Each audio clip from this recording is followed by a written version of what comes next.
Yo, assalamualaikum, kembali lagi di channel Perang Damai.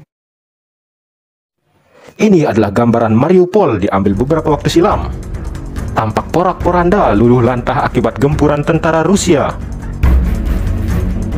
Namun hingga kini tak ada tanda-tanda Ukraina akan menyerah. Tak lain akibat sikap aliansi barat, utamanya NATO, yang terus memberikan persenjataan kepada Ukraina. Jadi mau digempur gimana pun, senjata Ukraina terus berdatangan, gak habis-habis. Pasukan bala bantuan dari asing juga terus datang. Belum lagi bantuan uang untuk mempertahankan ekonomi Ukraina. Apakah kita memahami dengan benar bahwa demi mengganggu logistik pasukan militer, Rusia dapat menyerang sasaran militer di wilayah negara-negara NATO yang memasok senjata ke rezim Kiev? Kata juru bicara Kementerian Luar Negeri Rusia, Maria Zakharova. Wah, ancaman langsung dari Rusia buat NATO nih. Presiden Rusia Vladimir Putin juga tampaknya mengisyaratkan kemungkinan serangan nuklir.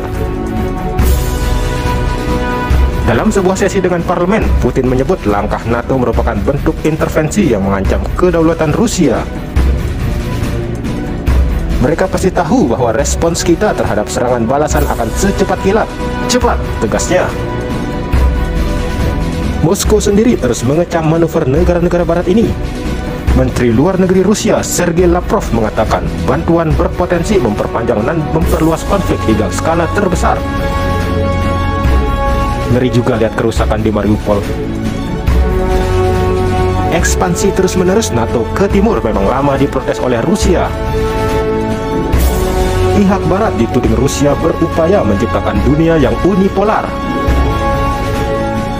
Amerika Serikat dan NATO selalu melihat Ukraina sebagai instrumen untuk menahan Rusia, terang Menteri Luar Negeri Rusia Sergei Lavrov Sabtu 30 April lalu kepada kantor berita Xinhua China. Dia mengatakan alasan Rusia menyerang Ukraina karena kebijakan barat itu sendiri. Mereka selama bertahun-tahun mengobarkan sentimen anti-Rusia kepada orang Ukraina. Oleh barat, Ukraina dipaksa memilih antara barat atau Rusia. Baratlah yang pertama kali menghasut dan kemudian mendukung kudeta anti-konstitusional di Kiev pada 2014 yang memunculkan konflik internal Ukraina yang tak pernah coba diselesaikan oleh Amerika dan sekutunya, lanjut dia.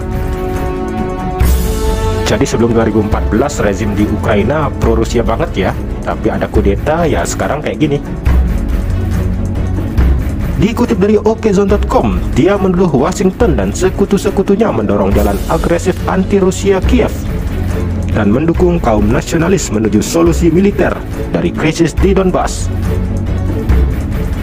Masih menurut Pak Lavrov nih, Washington dan Brussel menepis proposal Rusia untuk jaminan keamanan di Eropa pada Desember 2021, sehingga Moskow tak punya pilihan selain meluncurkan operasi militernya untuk melindungi rakyat Donbas. Hal itu menyusul permintaan dari pihak Donbas, terutama para pemimpin dua republik yang telah diakui Rusia. Jadi versi Rusia ya mereka mau damai-damai aja sih sebenarnya, tapi Barat nih yang ngerecokin. Dia mengatakan Rusia tertarik pada Ukraina yang damai, bebas, netral, makmur, dan bersahabat. Ditegaskan Moskow ingin memulihkan hubungan budaya, ekonomi, dan kekeluargaan selama berabad-abad antara Rusia dan Ukraina yang sudah tumbuh dan berkembang dengan baik. Ditambahkan setiap harinya delegasi Ukraina dan Rusia mengadakan diskusi video terkait kemungkinan kesepakatan damai. Emang baiknya cepetan damai deh Pak, jangan sampai perang dunia ketiga. Kan ngeri juga kalau senjata-senjata Amerika kayak di video ini pada dikeluarin.